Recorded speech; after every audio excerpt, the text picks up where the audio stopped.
প্রতিদিন কি একই নাস্তা খেতে খেতে কি বিরক্ত হয়ে যাচ্ছেন? তাহলে আজকেই তৈরি করে ফেলুন একদম তেল ছাড়া হেলদি আর মজাদার টিফিন রেসিপি। খুবই অল্প উপকরণ দিয়ে আর কয়েক মিনিটেই তৈরি হয়ে যাবে নরম, টেস্টি আর পেট ভরানো একটা নাস্তা রেসিপি, যা বাচ্চা থেকে বড়রা সবাই খুব পছন্দ করবে। তো চলুন তাহলে আজকের রেসিপিটি শুরু করা যাক। তো প্রথমেই আমি একটা মিক্সিং বোল নিয়ে নিয়েছি। তো মিক্সিং বোলে আমি প্রথমে অ্যাড করে দিয়েছি হাফ কাপ সুজি। তো সুজিটা আমি অল্প কিছু পরিমাণ পানি দিয়ে ভালো করে একটা চামচের সাহায্যে নেড়েচেড়ে মিশিয়ে নিচ্ছি।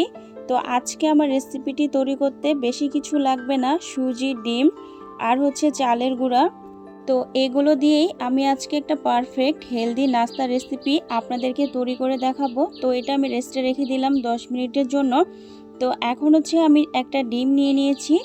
তো ডিমটাকে প্রথমেই আমি ভেঙে নিয়েছি। তো একটা চামচের সাহায্যে ডিমটাকে আমি ভালো করে ফেটিয়ে নিব। তো আপনারাও কিন্তু ডিমটা ভালো করে ফেটিয়ে নেবেন, তাহলে আপনার নাস্তাটি খেতে কিন্তু খুবই ভালো লাগবে আর বানালে কিন্তু অনেকটা সুন্দর মতো হবে। তো দেখুন ডিমটা কিন্তু আমার হয়ে গেছে। তো আমি যে সুজিটা রেস্টে রেখে দিয়েছিলাম 10 মিনিটের জন্য, তো 10 মিনিট পরে আমি ফিরে আসলাম। তো দেখুন সুজিটা কিন্তু অনেকটা সুন্দর মতো কিন্তু পানিটাকে অ্যাবজর্ব করে নিয়েছে আর সুজিটা কিন্তু ফুলে কিন্তু অনেকগুলো হয়ে গেছে। তো আমি চামচের সাহায্যে সুজিগুলোকে ভালো করে কিন্তু মেখে নিচ্ছি। তো আপনারাও কিন্তু এভাবে মেখে নেবেন আর অনেকটা কিন্তু সফট হয়ে গেছে। তো এখন আমি অ্যাড করে দিব এখানে প্রায় 1 কাপের মতো চালের গুঁড়া। তো আমি সবটা নিয়ে নিয়েছি। তো আমি যে ডিমটা ফেটিয়ে রেখে দিয়েছিলাম, তো পুরো ডিমটা আমি অ্যাড করে দিব।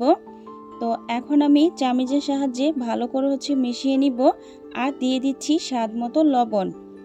তো লবণ দিয়ে আমি ভালো করে মেখে নিব।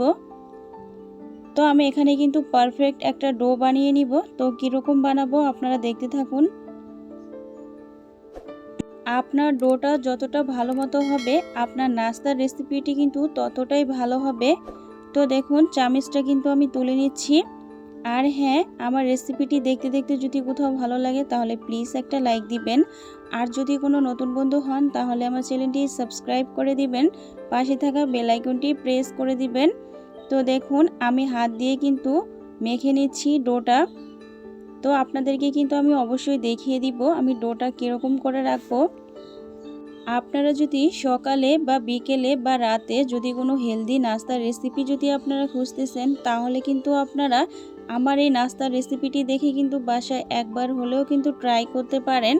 দেখবেন বাড়ির ছোট থেকে বড়রা তো অনেকটা পছন্দ করবে আর খেতে কিন্তু ভীষণ মজা লাগবে। তো দেখুন আমি চামচের সাহায্যে এখন কিন্তু নেড়েচেড়ে কিন্তু ডোটা কিন্তু মেখে নিচ্ছি। তো আপনারাও কিন্তু এভাবে মেখে নেবেন।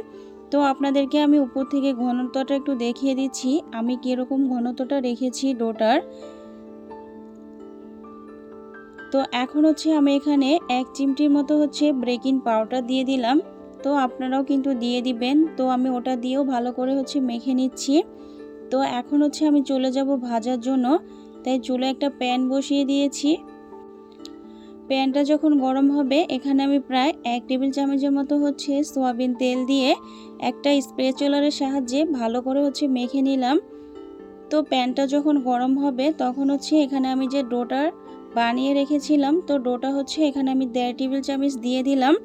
আমি কিন্তু সব নাস্তাগুলোকেই কিন্তু একই সাইজে একই মাপে কিন্তু বানিয়ে নিব, তাই প্রতিটি নাস্তায় কিন্তু আমি 1.5 টেবিল চামচ পরিমাণ ডো দিয়ে দিব। তো আমি একটা ঢাকনা দিয়ে 10 সেকেন্ডের জন্য ঢেকে রেখে দিয়েছিলাম। তো 10 সেকেন্ড পরে আমি ফিরে আসলাম। তো দেখুন মাশাআল্লাহ নাস্তাগুলো কিন্তু অনেকটা সুন্দর হয়েছে। তো এক পাশ হয়ে গেছে, তো আমি উল্টিয়ে দিচ্ছি। এখন নাস্তাটা আমি তুলে নিচ্ছি। আমি সেমভাবে আরও কিছু নাস্তা আপনাদেরকে বানিয়ে দেখিয়ে দিচ্ছি। আর এই নাস্তাটি বানানো কিন্তু খুবই সহজ, মাত্র 10 মিনিটেই কিন্তু বানিয়ে ফেলতে পারেন। এখানে আমি কিন্তু আর কোনো তেল কিন্তু দেইনি। আবারও গোল চামচের সাহায্যে 1.5 চামচ পরিমাণ এখানে আমি ব্যাটার দিয়ে কিন্তু নাস্তাটি কিন্তু বানিয়ে নিচ্ছি। তো দেখুন এটাও কিন্তু আমার ভাজা হয়ে গেছে, তাই আমি তুলে নিচ্ছি। আর নাস্তাগুলো কিন্তু অসংখ্য ছিদ্রযুক্ত কিন্তু হয়েছে আর খুব ফুলকো হয়েছে। তো আমি সেমভাবে আরও একটা নাস্তা আপনাদেরকে বানিয়ে দেখাচ্ছি। তো আমি এই পর্যায়ে চুলার আঁচটা মিডিয়াম টু লো আঁচে রেখেছি। তো দেখুন আমি সব নাস্তাগুলোই কিন্তু বানিয়ে নিয়েছি। তো দেখুন মাশাআল্লাহ অনেকটা সুন্দর কিন্তু হয়েছে। দেখতে যতটা সুন্দর হয়েছে মাশাআল্লাহ খেতেও কিন্তু দারুণ লাগবে। তো আপনারা তো দেখেই বুঝতে পাচ্ছেন এটা খেতে কতটা ভালো লাগবে। তো আপনাদেরকে আমি একটা হাতে নিয়ে দেখিয়ে দিচ্ছি কতটা সফট হয়েছে। তো আপনারা কিন্তু দেখতেই পাচ্ছেন হাতে নিলে কিন্তু এক মুঠ হয়ে যাচ্ছে। আর নাস্তাগুলো কিন্তু মাশাআল্লাহ অনেকটা সফট হয়েছে।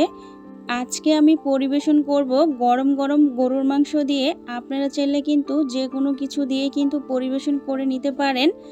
আপনারা চাইলে এই নাস্তাটি বানিয়ে কিন্তু বাচ্চাদের টিফিনেও কিন্তু দিতে পারেন। দেখবেন বাচ্চারা কিন্তু খুবই খুশি হবে। আর নাস্তাটি কিন্তু অনেকটা হেলদি। তো গরম গরম এই নাস্তাটি বানিয়ে কিন্তু আপনারা যে কোনো কিছুর সাথেই কিন্তু পরিবেশন করে নিতে পারেন, চাটনি বা ঝাল ঝাল মাংসের সাথে। তো আজকের মতো আমি এখানেই বিদায় নিচ্ছি। দেখা হবে নেক্সট কোনো ভিডিওতে। আর আজকে আমার নাস্তার রেসিপিটি আপনাদের কাছে কেমন লাগলো কমেন্টে জানাতে ভুলবেন না।